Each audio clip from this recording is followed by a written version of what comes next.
اللہ کا مزاج سمجھنا ہو تو بڑی آسان سے نسخہ ہے. تو اللہ کے بھیجے ہوئے پیغمبروں نے کیسی زندگی بسر کی. سب کی تو آپ کو زندگی کا نہیں پتا، لیکن اللہ تعالیٰ کے جو سب سے زیادہ محبوب پیغمبر ہے حضور اکرم صلی اللہ علیہ وسلم، چلو ان کی زندگی جو ہے سب سے آئیڈیل لائف ہے، اللہ کو پسند ہے. کیونکہ پسند کی زندگی ہی پسند ہوتی ہے نا، جو انسان پسند ہو اس کی زندگی پسند ہے. آپ کی طرز رہائش جو بھی تھی، آپ میں کوئی ایسا آدمی ہے جو 5 دن ویسی طرز رہائش کر لے، ویسی طرز رہائش کر لے؟ نہیں. کوئی ایسا انسان ہے کہ جو اپنی بیٹیوں کی شادی ویسے کرنا پسند کر لے؟ اس اطاعت میں چلو ہمارے پیغمبر کو سمجھ ایسا کیا ہم ایسا کر سکتے ہیں. کوئی ایسا ہے جو اس طرح کا لباس استعمال کرے؟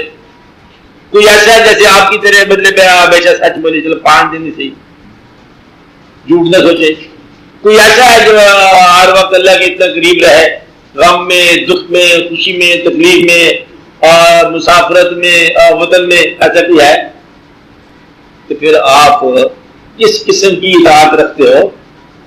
آپ کا لگتا یہ ہے کہ آپ وہ آدمی ہو، دنیا دار ہو، کہ اب آپ اسلام کے حوالے سے اپنی دنیا بنانا چاہتے ہو. نہیں بنے گی، مشکل ہی ہو کہ وہ مقامات جو اسلام کے بغیر آپ کر سکتے ہو وہ تو آپ کر لیتے ہو.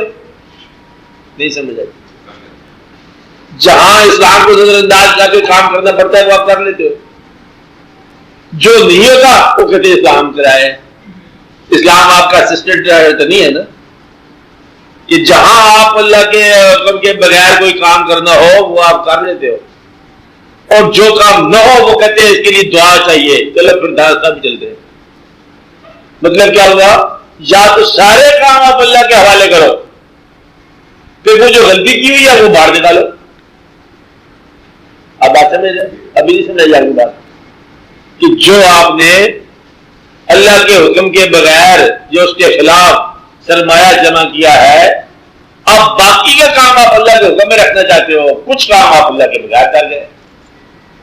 اس لیے یہ بات دیکھنا چاہیے کہ آپ اللہ تعالیٰ کو کس وقت شامل کر رہے ہو زندگی میں. جب اللہ تعالیٰ کو آپ کسی اپنے راستے پر چلنے کے لیے تعاون مانگ رہے ہو تو بہتر طریقہ یہ ہے کہ آپ اللہ کے راستے پر چلتے جاؤ.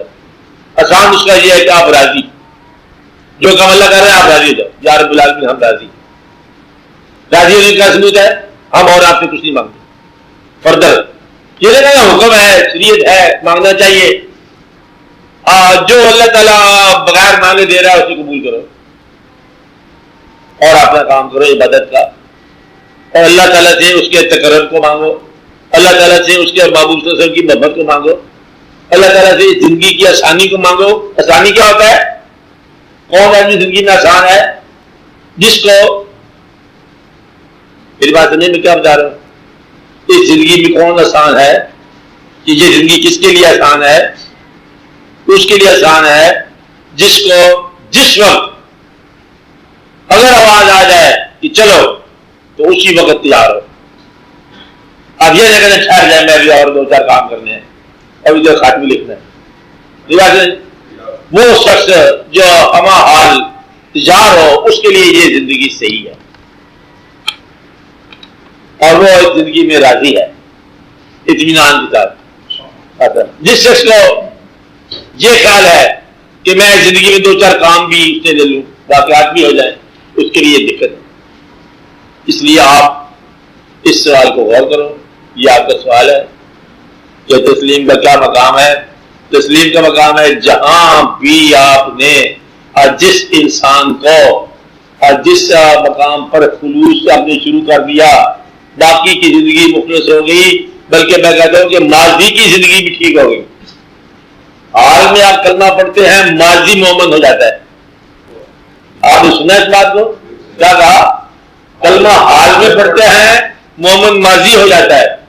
کافر کا سارا کفر ختم ہو جاتا ہے کلمہ پڑھنے سے. اس لیے کہیں توبہ کرو سارا ماضی معصوم ہو جائے گا.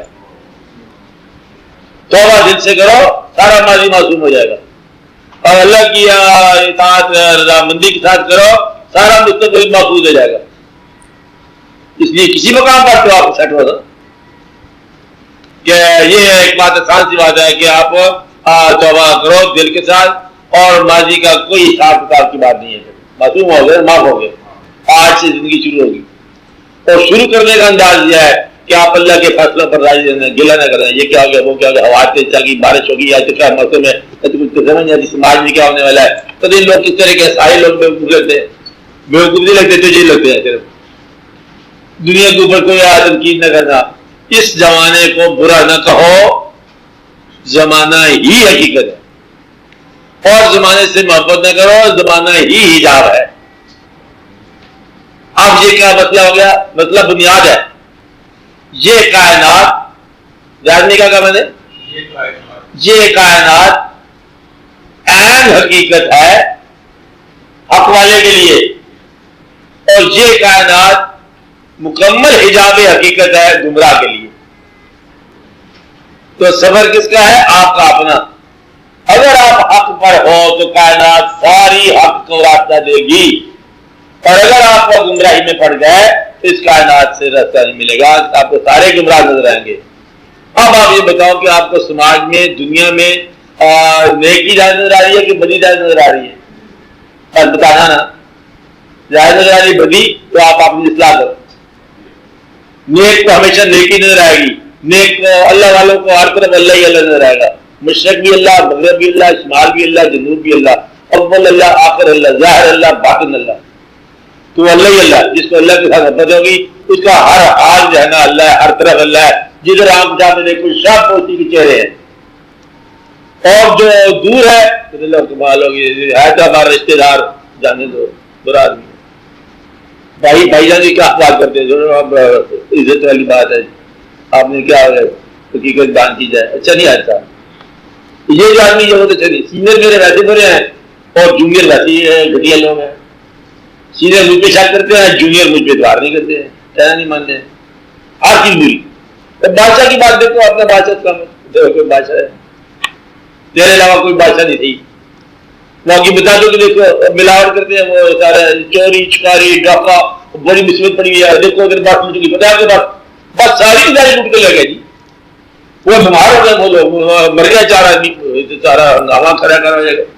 اور راضی رہنے والے کے لیے کیا ہے؟ لوہر بھرا پڑا ہے، سارا آستانے یہاں پر دادا صاحب ہے، میاں میر صاحب ہے، شاہ جمال ہے، شاہ چراغ ہے، ادھر ہے ادھر ہے، شاہ المالیہ ہوتے ہیں، ایک ایک دن لگاؤ تو آپ کو مہینہ گزر جائے، آپ خبریں پڑھتے ہو کہ نہیں اس میں یہ دیکھو کہ وہ کیا سندھ میں کتنے لاہور میں سندھ میں 50 سندھیں ہیں، خانقاہ ہیں 17 خانقاہ ہیں، 18 خانقاہ، بلکہ ہر جگہ خانقاہ ہے، تم خانقاہ بن جاؤ ساری خانقاہ ہیں۔ یہ ہے آپ کا اپنا سفر۔ If you are good, the world will remain good۔ برے آدمی کے لیے اس دنیا سے بہتر کوئی جگہ نہیں ہے، اچھے آدمی کے لیے اس دنیا سے بہتر جگہ کوئی نہیں۔